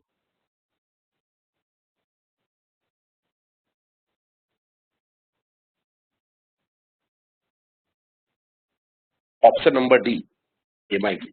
Second highest. चलो देखते हैं. First of all, AGR. What is the total vote for AGR? 15 plus 10, 25 plus X. So this is equal to 25 plus X. Okay. MFG. MFG equal to 25 plus Y. and ACR it is equal to 4 plus Z plus 28, that is 28 plus Z. और इन सबका सम क्या होना चाहिए 100%. So can you guys tell me what is the value of x plus y plus z or y plus x plus z? क्या आएगा? Anyone? The sum of all these values y plus x plus z it should be equal to how much? और 100 में से सारे subtract कर दो. 25 plus 25 is 50 and 50 plus 20 50. So 100 minus 50 is 50 minus 28 is 20. So sum of these three is equal to 20 and all of them are nothing but they are integer. Now if all of them are integer, ये 22 है. Y is greater than x, x is greater than z. अगर what is the average of 22? 7 point something. तो अगर मैं x की value 7 लेता हूँ, ठीक है, z की वैल्यू 6 लेता हूँ, तो 6 plus 7 13 और y क्या हो जाएगा 13 plus 9 which is equal to 22. That is one of the possibilities. Tell me one thing, क्या x की वैल्यू मैं 8 ले सकता हूँ? Is that possible? I'm just trying to find out. If x is equal to 8, in that case y is equal to 9 and 9 plus 8 it is equal to how much? 9 plus 8 is equal to how much? 17 and 17 plus 5 22. Is it satisfying? Yes, it is satisfying. But can the value of x be less than 7? Please tell me. Can the value of x be less than 7? ये बताओगे क्या x की value integer है? क्योंकि and remember it is a middle term ना, y greater than x greater than z and x is the middle term. So if I take it as a 6 integer, क्योंकि average of 7 point something, तो अगर मैं इसकी 6 ले लेता हूं तो y तो मेरा 7 भी आ सकता है. तो 7 plus 6 is 13 और 13 में क्या ऐड करूं, यानी कि जो z होगा वो 5 होगा मिनिमम. यस और no? So 5 plus 6 it is equal to 11 and 11 में क्या ऐड करूं कि 22 आ जाए, that is 11. So 11 6 5 is also possibilities. Yes or no? तो ये सारे तो possibilities हैं यहाँ पे. Okay, so if I'm writing down all the possible solutions here, there will be a lot of solutions will be there. But what is the minimum possible value of y? What is the minimum possible value of y? Tell me that. Y की minimum possible value क्या होगी? हर एक case में कुछ भी ले लो. 9 से कम हो सकती है क्या y? Can I take y as 8? Tell me. Y is the largest number. If you take y as 8, then x को मुझे 7 लेना पड़ेगा और z को 6 लेना पड़ेगा. तो 6 और ये टोटल एवरेज क्या हो गया? Total is 21. Is that possible? No. So can I say in any case y is always greater than equal to 9? Please tell me yes or no. Y जो होगा हमेशा ही 9 से बड़ा होगा. All of you agree with me? Y जो होगा वो हमेशा 9 से बड़ा ही होगा. क्योंकि अगर y को 8 लेता हूं तो x 7 लेना पड़ेगा और z को 6 लेना पड़ेगा. ठीक है ना? Maximum. So 8 plus 7, 15 plus 6, 21 आ सकता है समझ के इसमें. So that is not possible. So in any case, y is always greater than equal to 9. That is for sure. इसकी पूरी क्लैरिटी है. Any doubts to anyone now till this step? Now. So we know that y is always greater than equal to 9. That we have calculated here. Okay. Now. Ab. Which occupational stores or income slab? So it says AGR. So option number A, it says AGR is equal to 25 plus X. Okay. And MFG is equal to 25 plus Y. अब इसे comparison करना है. We know that Y is greater than X. If Y is greater than X, so can you say MGF is always greater than AGR? Please tell me yes or no.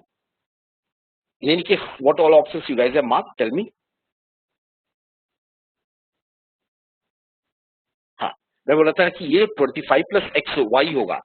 ये तो 25 plus y is always going to be more than 25 plus x. I'm writing it again. This is 25 plus x. This was 25 plus y and this is 25 plus z. So among AGR and MFG, MFG is always the greater than AGR. Is that clear to all of you? So we can definitely say that the value of MFG, it is always greater than AGR. But I need to find out the second highest number of voters. The problem with this example is, I'll tell you here. So we know that MFG, in any case, it is always greater than AGR. ये तो हमेशा है.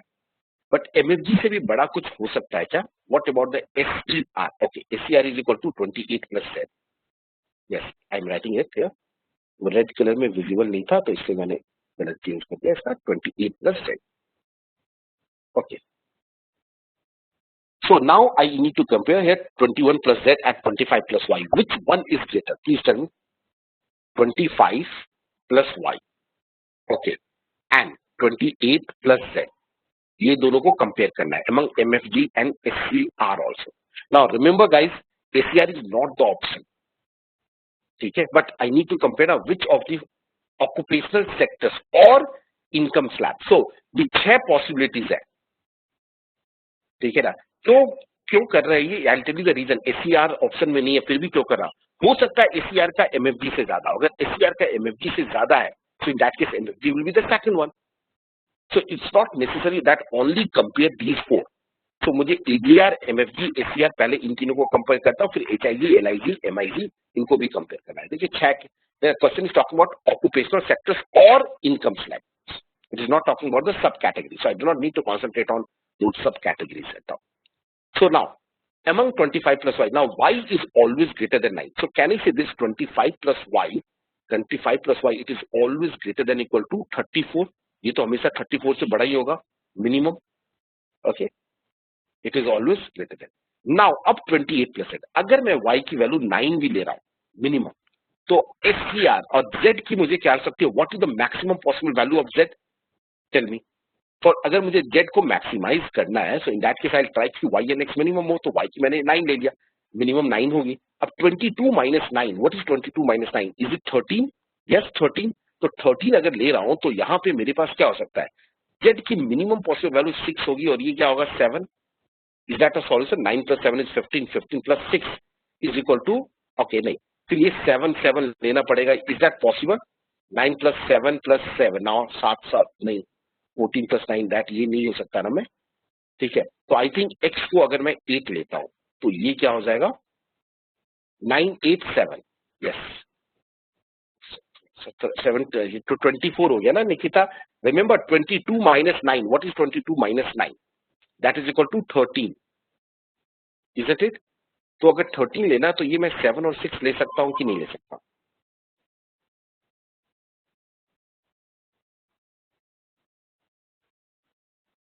ले सकता हूं ना? हाँ, ये ले सकता हूं. So z 25 plus y की वैल्यू मेरी 34 हो सकती है, isn't it?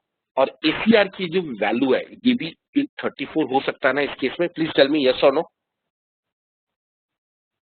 Okay, so in that case I can say 25 plus y, it can be also 34, and 28 plus z, it can be also 34. ये भी 34 हो सकता है. So can you guys tell me how to identify MFG, ACR और sorry, MFG और ACR को मैं compare कर रहा हूं. So can you say that MFG is always greater than ACR? No, we can't say that. Okay. ये दोनों equal भी हो सकते हैं, दोनों की वैल्यू 34 हो सकती है. But just let me think. दोनों की value 34. This is 9. y is greater than x is greater. Okay, ठीक है, satisfied. Now anyway, HIG, what is the value for HIG? So HIG का टोटल हो गया 9 plus x. ओके, MIG क्या हो गया?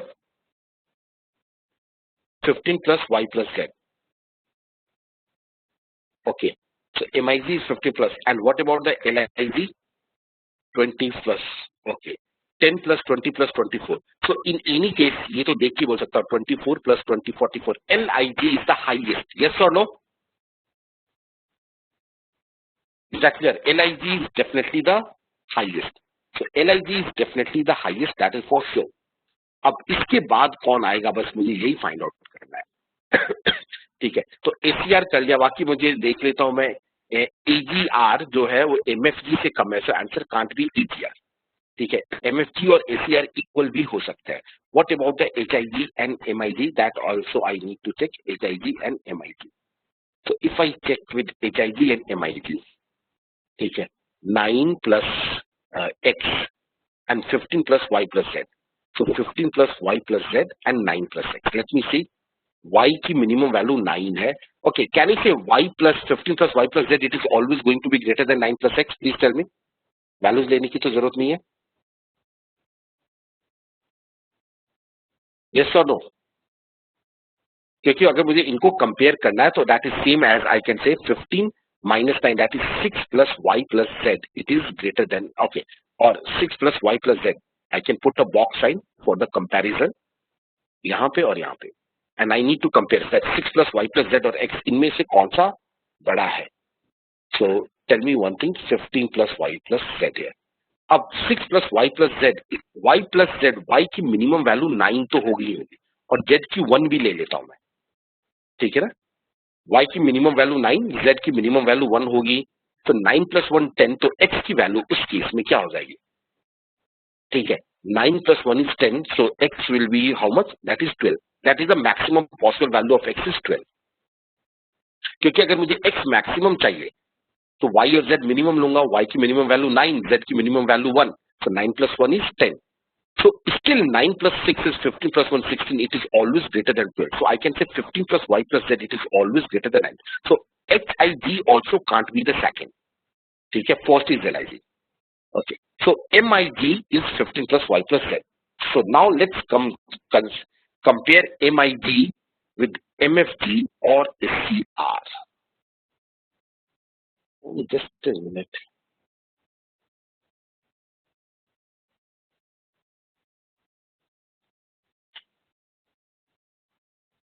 का आंसर फिर क्या होना चाहिए, can not be determine.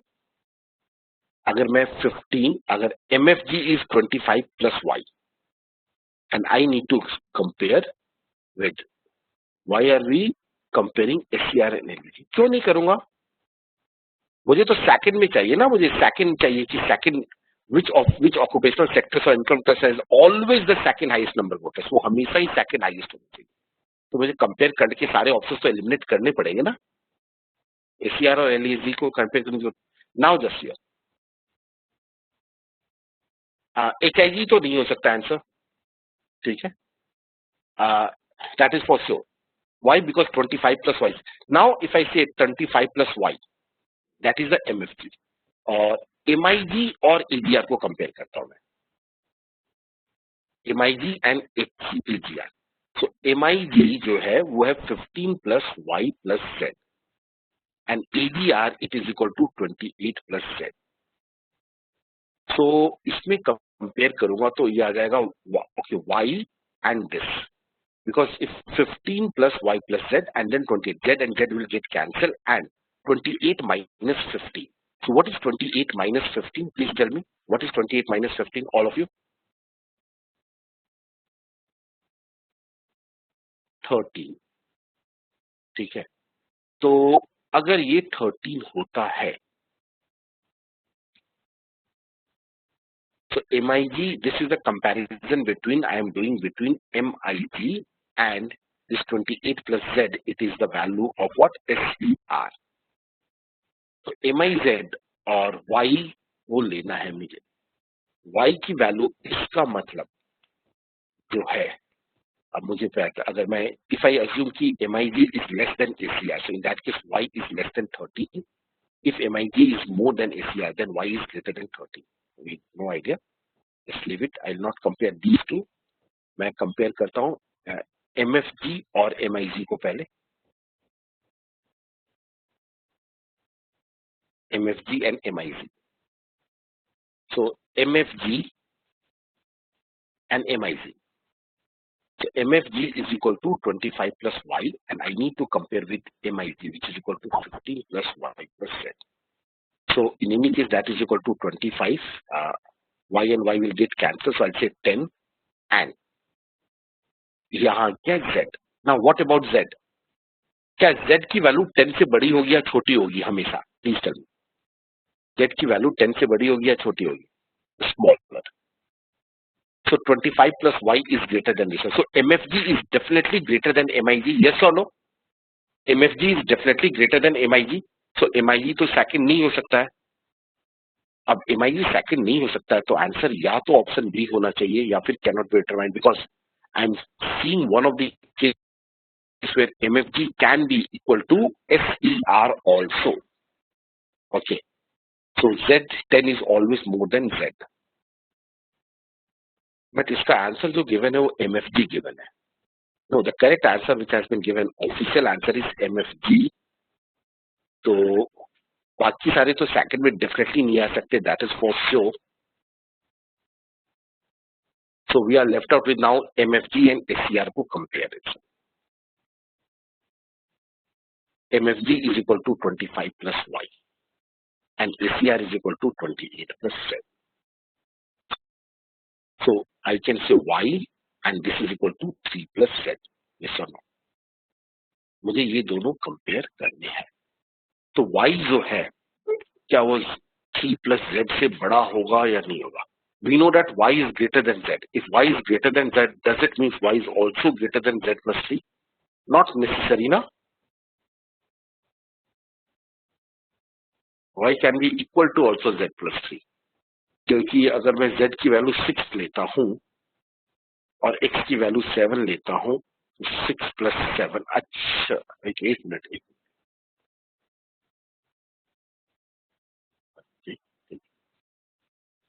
So 25 plus Y, and I need to compare Y is greater than Z, but does it mean Y is also greater than 3 plus Z? If I take Y is equal to 9.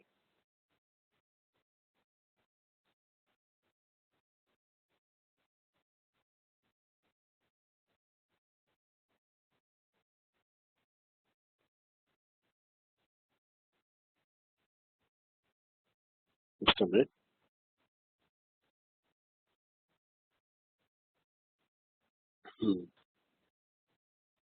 या तो answer option number सी होगा या E होगा, but answer is given as option number B. सो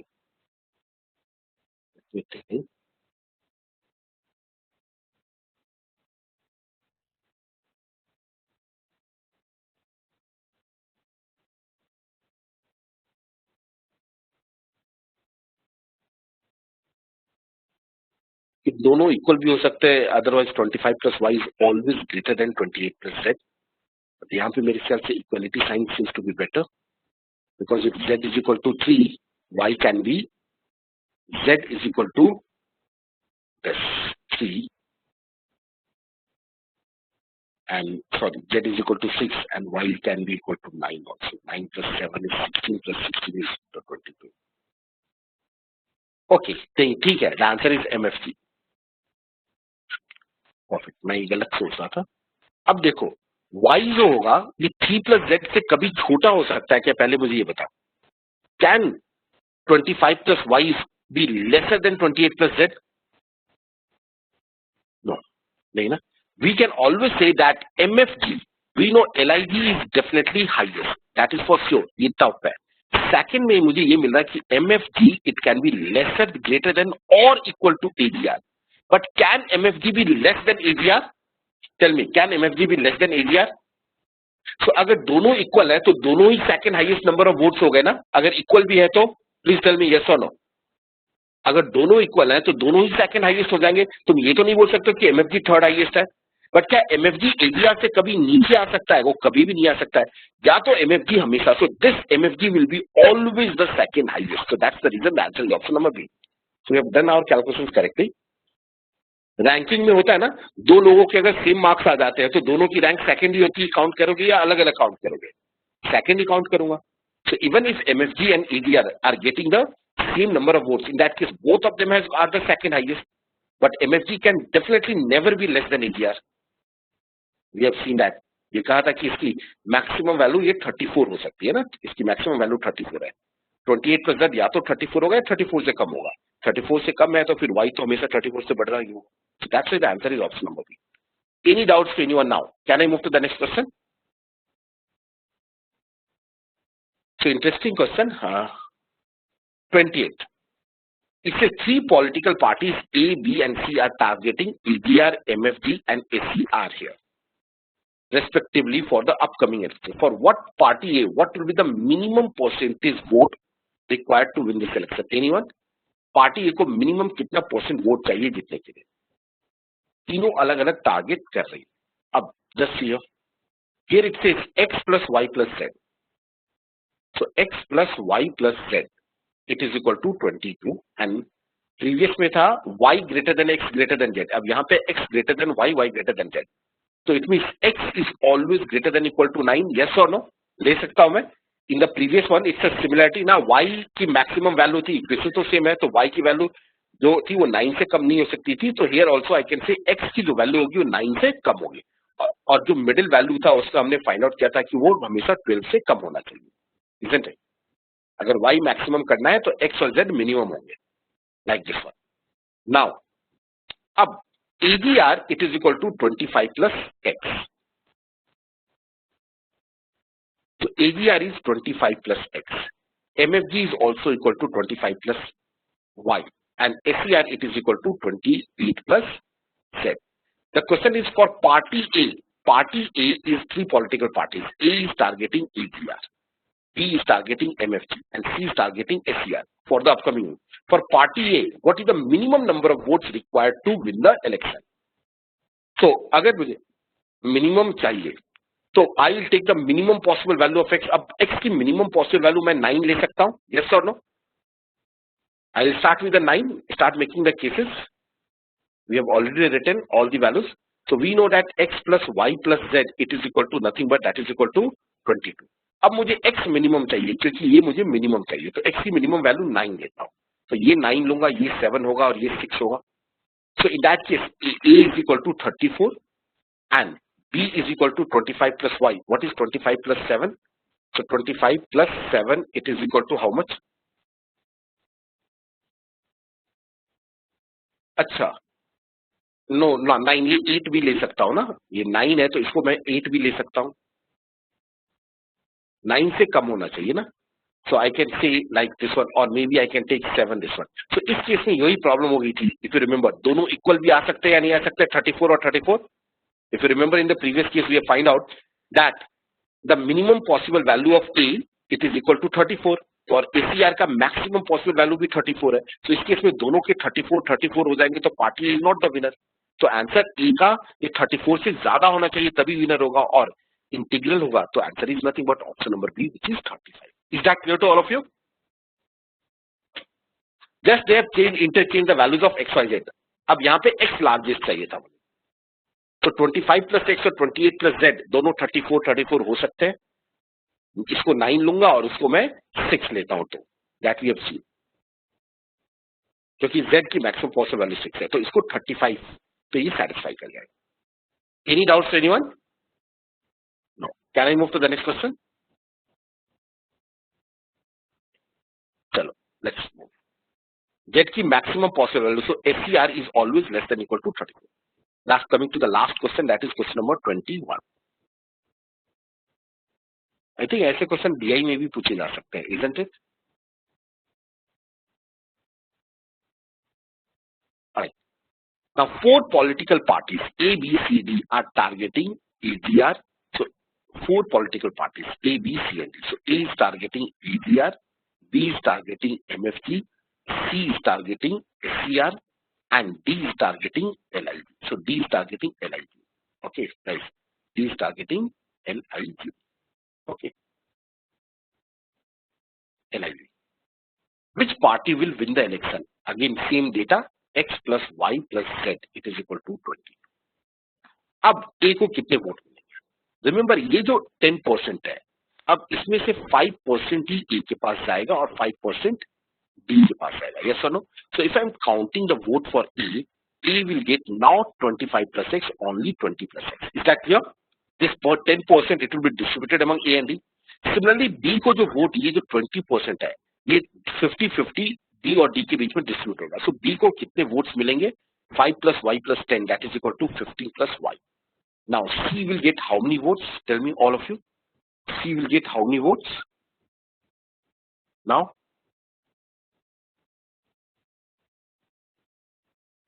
तो C को कितने votes मिल जाएंगे? अब ये 12 और 12 में इक्वली हो जाएगा ना, तो 12 4 16, 16 plus 7.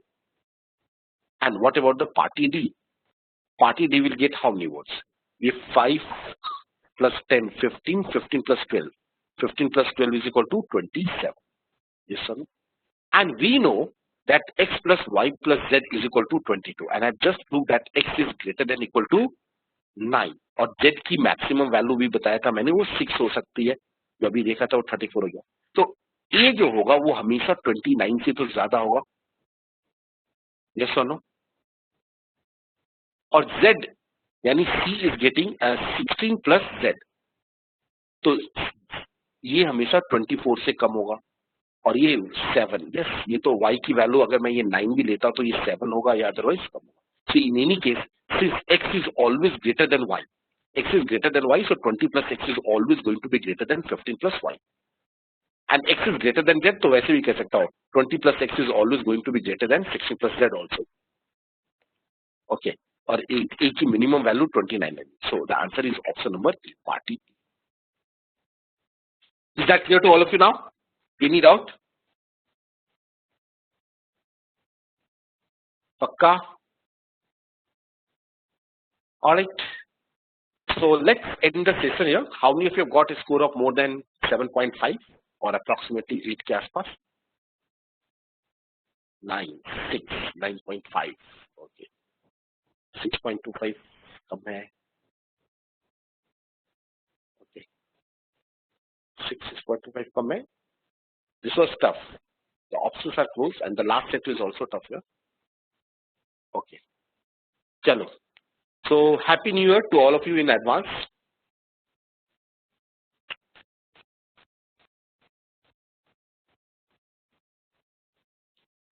Okay. All right. So see you all tomorrow and good night to all of you.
Music